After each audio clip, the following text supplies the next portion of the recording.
Novéna k svätej Rite, 5. deň. Svätá Rita, ty, ktorá si zažila bolesť zo smrti svojho manžela a 2 synov, ty, ktorá si poznala, čo je samota a prázdny dom, ty, ktorá si sa naplno oddala modlitbe, starostlivosti o chorých a chudobných.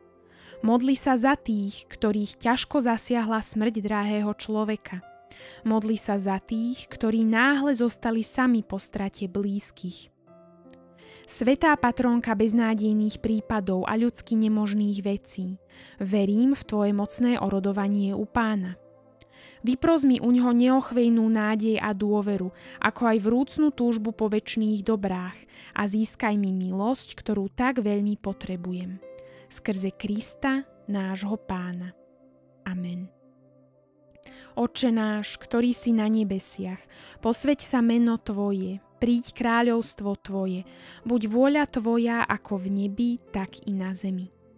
Chlieb náš každodenný daj nám dnes a odpusť nám naše viny, ako i my odpúšťame svojim vinníkom.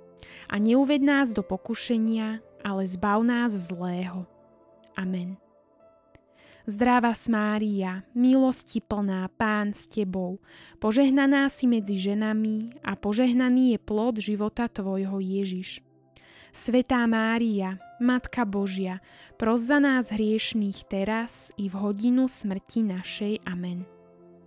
Sláva Otcu i Synu i Duchu Svätému, ako bolo na počiatku, tak nech je i teraz, i vždycky, i na veky vekov. Amen. Označil si svoju služobníčku Ritu, Pane, znakom svojej lásky a umúčenia. Modlíme sa. Nebeský Otče, Ty si dal svätej Rite podiel na Kristovom umúčení. Udeľ nám milosť a sílu znášať svoje utrpenia, aby sme sa mohli plnšie zúčastniť na veľkonočnom tajomstve Tvojho Syna, ktorý s Tebou žije a kráľuje v jednote Ducha Svätého na veky vekov. Amen. Túto modlitbu nájdete v knihe 365 dní so svätou Ritou.